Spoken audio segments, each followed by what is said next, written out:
जय श्री कृष्णा। आज आप सभी के लिए एक बहुत अच्छी जानकारी लेकर आया हूं। कई बार हम देखते हैं कि बहुत से लोग मेहनत तो बहुत करते हैं, पुरुषार्थ तो बहुत करते हैं, कठिन परिश्रम करते हैं, लेकिन उनके घर में लक्ष्मी जी नहीं रहती, धन नहीं रहता है।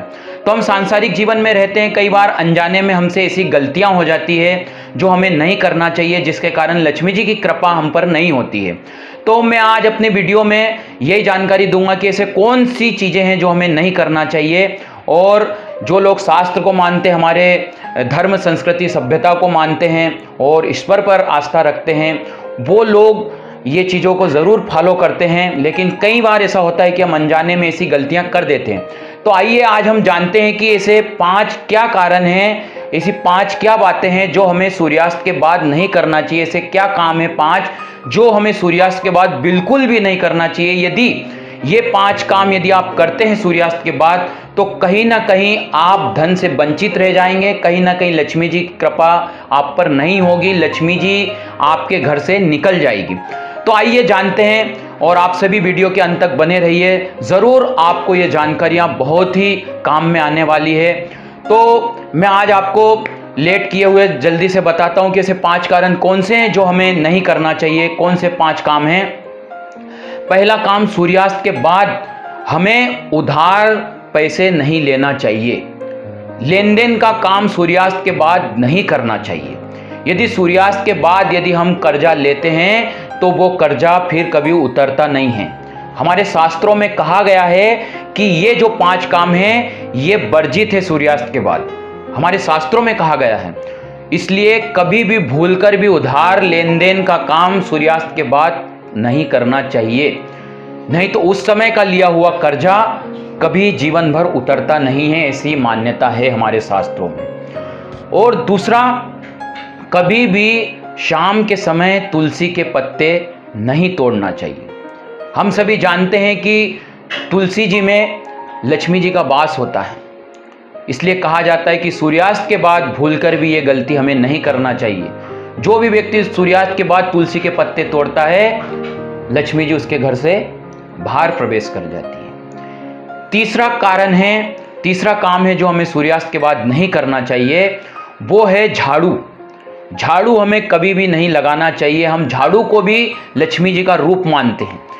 जो व्यक्ति सूर्यास्त के समय झाड़ू लगाते हैं, मतलब घर के अंदर से जो झाड़ू कचरा बाहर निकालते हैं, वो कभी भी शाम के समय सूर्यास्त के बाद नहीं करना चाहिए। यदि ऐसा करते हैं तो लक्ष्मी जी घर से बाहर निकल जाती है।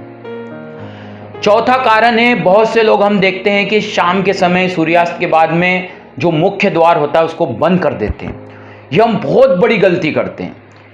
यदि हम मुख्य द्वार बंद रखते हैं शाम के समय, तो आपके घर में कभी लक्ष्मी जी नहीं आएगी। लक्ष्मी जी सदैव आपके घर से रुष्ट रहेगी, क्योंकि शाम के समय लक्ष्मी जी के आगमन का समय होता है और हम हमारा मुख्य द्वार बंद रख देते हैं, तो कैसे लक्ष्मी जी हमारे घर में प्रवेश करेगी।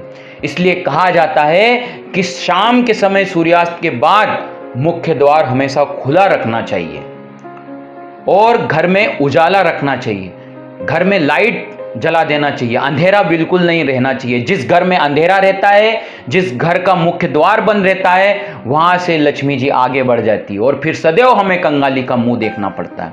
इसलिए मैं कहना चाहता हूं कि ये छोटी छोटी बातें हैं हमारे सांसारिक जीवन की, लेकिन ये हम यदि फॉलो करेंगे, और ये सब शास्त्रों में लिखी गई है, शास्त्र सम्मत चीजें हैं, जो पॉजिटिव एनर्जी है वो भी कहीं ना कहीं हमसे दूर रहती है यदि हम ये काम करते हैं तो। इसलिए भूलकर भी ये काम नहीं करना चाहिए हमें। और पांचवा काम ये है कि सूर्यास्त के बाद कभी भी हमें लड़ाई झगड़े नहीं करना चाहिए, तू तू मैं नहीं करना चाहिए। जिस घर में सूर्यास्त के बाद शाम के समय तू तू मैं होती है, लक्ष्मी जी उसके घर में बिल्कुल नहीं आती है और सदैव उसे जीवन भर कंगाली का मुंह देखना पड़ता है। तो इसलिए मैं कहता हूं कि सूर्यास्त के बाद कभी भी तू तू मैं बिल्कुल शांति के साथ और प्रभु भक्ति में हमारा मन लगना चाहिए। घर में अच्छी वातावरण होना चाहिए, अच्छी एनर्जी बनी रहनी चाहिए, तभी हमारे घर में लक्ष्मी जी की कृपा रहेगी। तो मुझे उम्मीद है कि ये जो मैंने 5 काम बताए हैं ये आप सूर्यास्त के बाद नहीं करेंगे। और आप यदि ये काम किसी कारणवश अनजाने में यदि करते हो तो आज ही इन्हें बंद कर दीजिए। आपको ज़रूर फायदा होगा और लक्ष्मी जी की कृपा आपके घर में आना शुरू हो जाएगी। और आपको यदि ये मेरा वीडियो पसंद आया है तो आप मेरे वीडियो को लाइक ज़रूर कीजिए, चैनल को सब्सक्राइब करके बेल आइकन ज़रूर दबाइए, ताकि इस तरीके के वीडियो, हमारी धर्म, संस्कृति, सभ्यता और शास्त्रों से जुड़े हुए वीडियो आप तक पहुंचते रहेंगे और आपके जीवन को उत्तम बनाने के लिए आपको ये बातें काम में आएगी। इसी के साथ आप अपनी बात यहीं पर समाप्त करते हैं। जय श्री कृष्ण।